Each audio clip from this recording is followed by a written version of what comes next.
Olá, turma amada, que saudade de vocês. Hoje a gente não tá ao vivo, mas eu vou disponibilizar esse conteúdo maravilhoso para a turminha de vocês, essa turma que eu amo de paixão, 19FC09.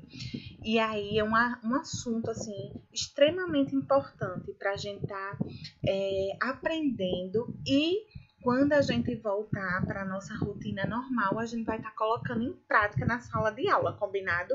Então, fiquem atentos, pega o livrinho de vocês no capítulo 2, na página 17, a abordagem primária, ou seja, são todos os primeiros socorros que a gente deve prestar uma vítima, né, de acidente ou de um mal súbito. E aí vocês vão entender melhor como é que funciona isso. Então, ficam ligadinhos aí nesse conteúdo show de bola que eu tenho para disponibilizar para vocês. E aí, a previsão desse conteúdo online de hoje, eu trago em formato de charge para mudar um pouquinho, né, nossa rotina. E aí, para que a gente faça uma reflexão em cima dessa charge que eu vou passar agora para vocês, combinado? Vamos lá. Socorro, fui atropelada e não consigo sentir minhas pernas. Tu manja daquela parada de primeiros socorros? Não, mas tente manter ele calmo enquanto eu chamo os bombeiros. Não se preocupe, cara, já que não tem mais pernas, não vai mais precisar comprar calças, calçados, cuecas. Oh, não! Ah, não tá funcionando. Nossa, que situação, né, gente? No lugar de acalmar o rapaz, foi apavorar mais ainda esse jovem. Gente, isso não difere da nossa realidade, tá certo? O que é que a gente, quando a gente se depara numa situação de primeiros socorros no meio da rua, um acidente onde tem moto e carro, faz uma aglomeração de pessoas, várias pessoas com o celular na mão filmando aquela cena.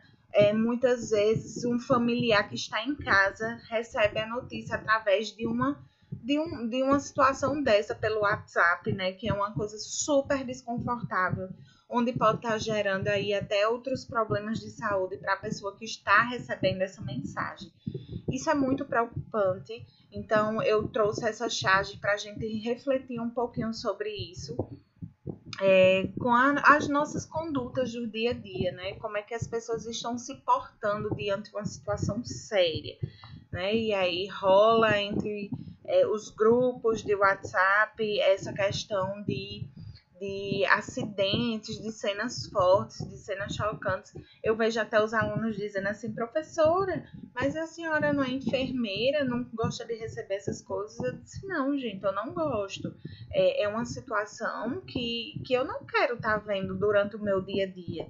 É uma situação que eu só estou disposta para ver quando eu estou atuando, quando eu estou no meu ambiente e estar visualizando as doenças das outras pessoas, a situação difícil da outra pessoa. Então, segue uma reflexão para que a gente tenha mais cautela, para que a gente tenha amor ao próximo, para que a gente tenha amor à família dessas pessoas que estão passando por uma situação dessa de acidente. Então, para a gente ter esse cuidadinho, para a gente ter essa noção, né, de não estar compartilhando coisas que não devemos, tá? E aí eu trago uma definição de extrema importância para vocês. O que é emergência e o que é urgência? Existe diferença entre esses dois conceitos? Pense aí comigo e aí eu quero que vocês depois me respondam até no exercício, tá? Que eu vou cobrar isso. Gente, emergência e algo que eu posso esperar, urgência. Então, vamos dar duas situações, uma de urgência e uma de emergência. Uma pessoa que infartou agora, aqui na minha frente. E aí, é algo de emergência ou urgência? Eu posso esperar? Então, emergência. Aconteceu um acidente aqui na frente da minha casa. E aí, é algo emergencial ou é urgência? Então, é emergência. Então, são os cuidados imediatos, ou seja, emergenciais, que devem ser prestados rapidamente a uma pessoa vítima de acidentes ou de mal súbito. O que é um mal súbito, gente? Um AVC, um infarto, como eu falei, né, cujo estado físico põe em perigo a sua vida. com o fim de manter as funções vitais e evitar o agravamento de suas condições. Ou seja, gente, quando a gente presta os primeiros socorros, é justamente para evitar que essa vítima venha a se agravar e para que eu mantenha os sinais vitais daquela vítima até uma assistência qualificada, tá? Com o fim de manter as funções vitais e evitar o agravamento de suas condições, aplicando medidas e procedimentos até a chegada de assistência qualificada, ou seja, o SAMU, ou até que eu leve para que chegue os bombeiros e a gente leve aí para um hospital, tá certo? Então, emergência, não vão esquecer, é algo que eu tenho que prestar socorro de imediato. Urgência, eu posso esperar. Por exemplo, quando a gente tá com febre, com uma tosse, não no caso de agora, tá? Mas vamos supor, se não tivesse nesse cenário da pandemia, a gente vai para o hospital, a gente vai para uma classificação de risco, a gente espera, tá certo? Então, isso é algo de urgência. Emergência é algo que eu não posso esperar. Combinado? Belezinha? E aí, quais são as atitudes que eu devo tomar numa situação de primeiro socorro? Qual é a primeira coisa que eu tenho que fazer numa situação de primeiro socorro? Muita gente vai dizer assim, sinalizar o local, certo, tudo bem. Mas a primeira coisa, gente, o quanto eu puder adiantar isso, eu agradeço, que é estar ligando para o SAMU ou para os bombeiros.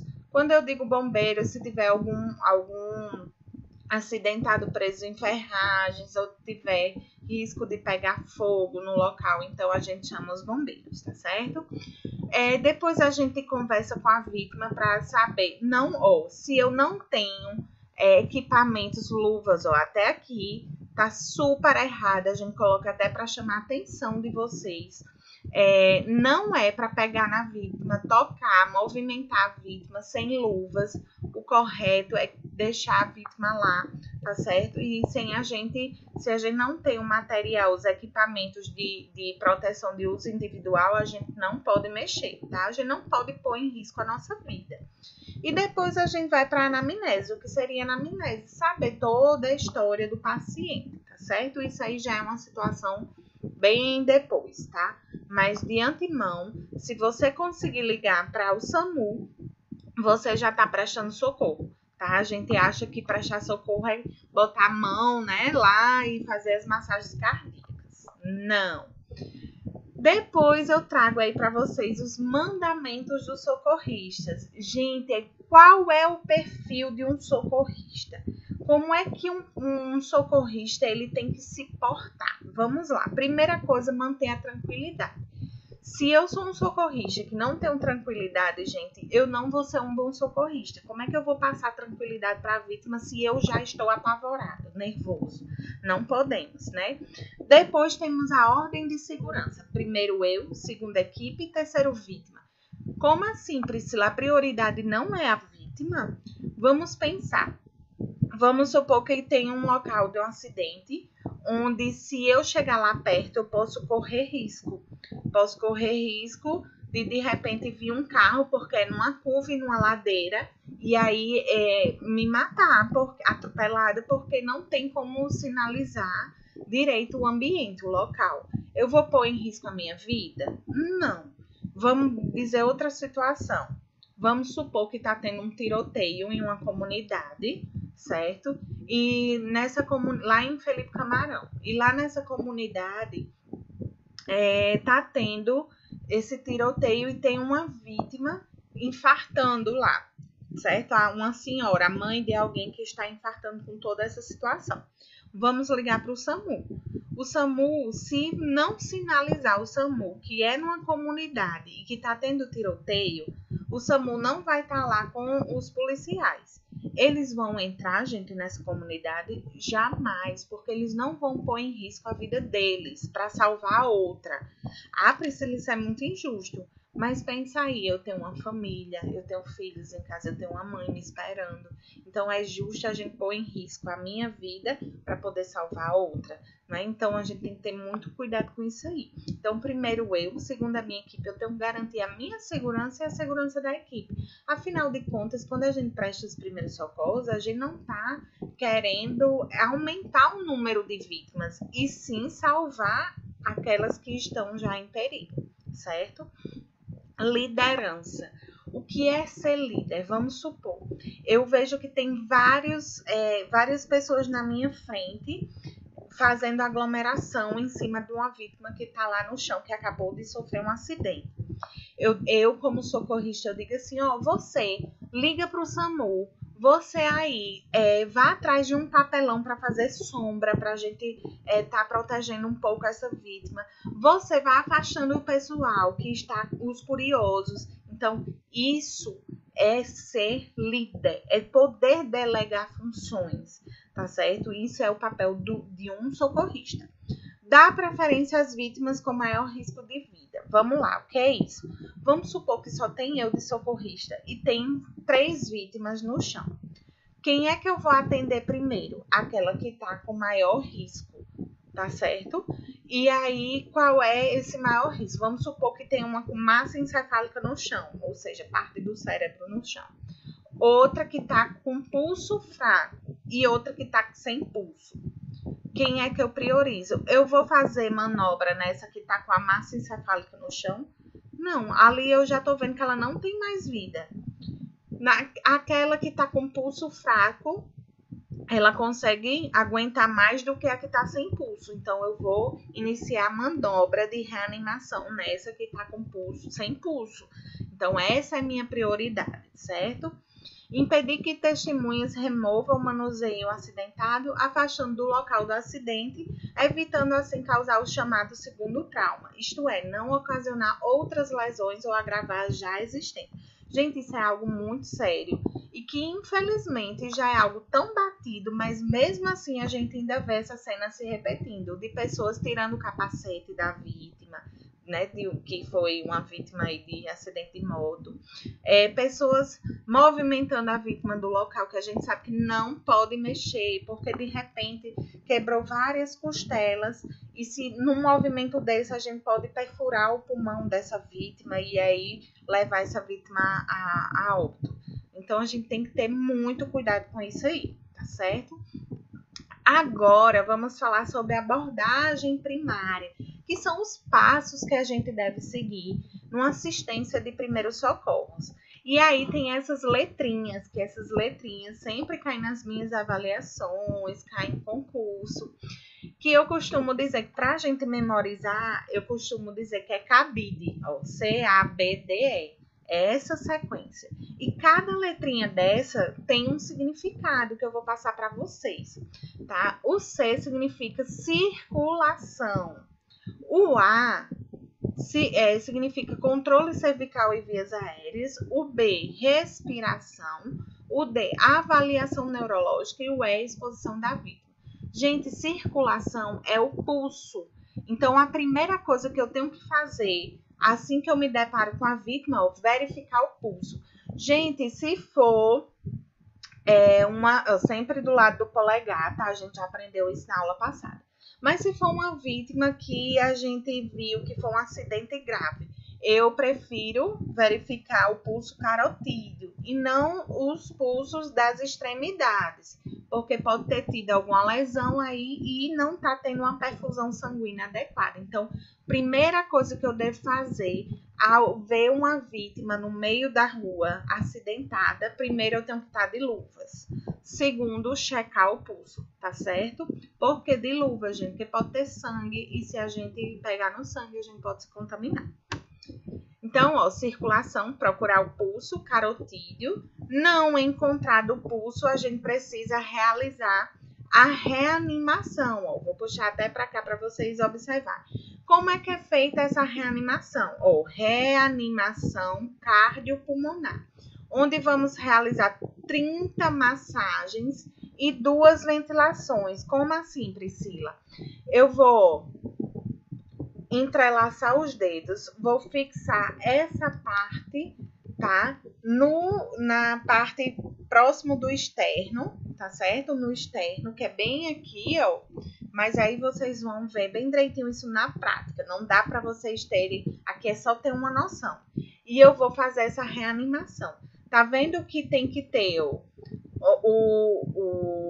o joelho tem que estar no chão e formando 90 graus. Eu não posso estar sentado na perna, tá vendo? Ó, tem que ser ereto, tem que estar com a coluna bem ereta. Os braços tem que estar bem esticadinhos, tá certo? Não podem estar flexionados. E aí eu vou jogar o meu peso para baixo. Vou fazer 30 massagens e promover 2 ventilações. Priscila, como é feita essa ventilação? A ventilação ela é feita com um ambu, tá certo? Com aquele ambu que a gente vê no hospital. Se não tiver ambu, eu não vou colocar minha boca em um paciente que eu não conheço e de repente está sendo contaminado. Então, fiz 30 massagens, checo o pulso. Tem pulso? Ótimo, a gente não precisa mais reanimar. Não tem pulso? Vai reanimando até conseguir chegar um SAMU aí, uma assistência qualificada. Então, são 30 massagens, checa o pulso para poder voltar a fazer as 30 de novo, checa o pulso e assim vai. Então, a cada 30 massagens, a gente ventila 2 vezes, se tiver o ambu, certo? E aí, vamos para a próxima letrinha. Letrinha A, que é controle cervical, tá certo? E abertura das vias aéreas. Olha como é feito o controle cervical, ó. Eu posso simplesmente estar imobilizando a vítima só para que ela não movimente, não faça nenhum movimento para estar, de repente, aí lesionando a coluna cervical. Então, eu preciso só neutralizar a cabeça desse paciente. Posso fazer com esse movimento aqui, ó, colocar só a mãozinha aqui, mas posso também estar colocando o colar cervical que eu vou ensinar vocês em sala de aula, tá certo? Essa abertura de vias aéreas é só para checar se não tem nada obstruindo a respiração dela, tá certo? E aí, ó, tá vendo? Vias aéreas e controle cervical. Avaliar a via aérea. O doente pode falar ou respirar livremente? Se ele consegue, ótimo. Se é obstruído, os passos à consideração. Elevação do queixo, certo? Aspiração, se eu tiver disponível, se tiver um SAMU com aspiração, eu posso estar fazendo. E manter o pescoço imobilizado em posição neutra, que foi aquela coisa que eu falei, ó, não deixar com que o paciente se movimente, tá certo? Falamos de circulação, que é o C. Falamos A, agora, que é vias aéreas e controle cervical. E agora é o B, que é a respiração, ó. Eu vou estar checando se esse paciente está respirando, se ele está elevando o tórax, se ele está respirando, ou se ele está fazendo alguma ventilação também, está respirando. Se não tiver, se a vítima tiver sem elevação do tórax, a gente vai promover a ventilação, lembra? Ó, a cada 2 massagens, se não tiver pulso. Se tiver pulso e não tiver respirando, a gente só ventila, tá certo? Não realizar respiração boca a boca se a gente não tiver nenhuma proteção, que a gente sabe que existe uma proteção, que é tipo uma camisinha que se utiliza para realizar respiração boca a boca, mas nem todo mundo tem isso na bolsa, então não tem como a gente promover uma respiração boca a boca. D, escala de coma de Glasgow. Quem viu Grey's Anatomy vai ver muito esse termo. Paciente em Glasgow 3, paciente em Glasgow 8, o que é isso? Gente, é uma avaliação neurológica do paciente. Se ele tem abertura ocular, ou seja, se ele tem abertura dos olhos, se ele tem uma resposta verbal, se ele está falando, ou se ele tem uma resposta motora. Como é que a gente avalia isso? Vamos lá, através dessa escalinha já pré-determinada. Isso é uma regrinha que geralmente a gente faz já quando o paciente está no SAMU, a gente faz essa avaliação, tá certo? Ou então a gente faz uma avaliação rápida. Ele abre o olho, ele está falando, ele está mexendo, ele está movimentando. A gente faz essa avaliação rápida. E como é que é feita essa avaliação? Se eu olho para a pessoa e ela está com o olho aberto, ela recebe um valor 4, que é o valor máximo. Ou seja, ele está muito bem, ele está com a resposta ocular muito boa. Ah, mas se ele não abriu o olho e eu tive que chamar senhor, aí ele abriu o olho. Ele não recebe mais 4, ele recebe 3. Porém, eu chamei e ele não reagiu, não abriu o olho. Agora eu estimulei a dor. Eu fiz, pincei aqui para ele sentir uma dorzinha. Aí ele abriu o olho. Então ele não recebe mais 3, ele recebe 2. Se eu chamei, estimulei a dor, fiz tudo o que tinha que ser feito e ele não responde, não abre o olho, ele vai receber 1. Tá vendo que não tem 0 nessa escala? Ou seja, o menor número é 1. Então, se ele não respondeu nada, desculpa, ele vai receber 1. Resposta verbal. Se eu falo com a pessoa e ela responde de forma orientada, recebe 5. Se ela responde de forma confusa, ela vai receber 4. Palavras inapropriadas, ou seja, ela está usando palavras que não têm a ver com o contexto que você está falando. 3. Palavras incompreensíveis, você não entende o que ela fala, vai receber 2. E se ela não responde de jeito nenhum, responde, aí vai ser 1. Resposta motora, se eu peço para ela mexer, ela mexe, então recebe 6. Ela não consegue mexer, mas consegue dizer onde é que dói, 5. Se eu estimulo lá, ela tem um movimento de retirada, 4. Se ela tem uma flexão anormal, do nada a perna flexiona, vamos supor, ela recebe 3. Ou se ela tem uma extensão, ou seja, o músculo estica do nada, ela recebe 2. E se não responde a nenhuma, se não tem nenhum movimento, nada, ela recebe 1. Ou seja, uma pessoa que está muito bem nessa avaliação neurológica, ela vai receber 15.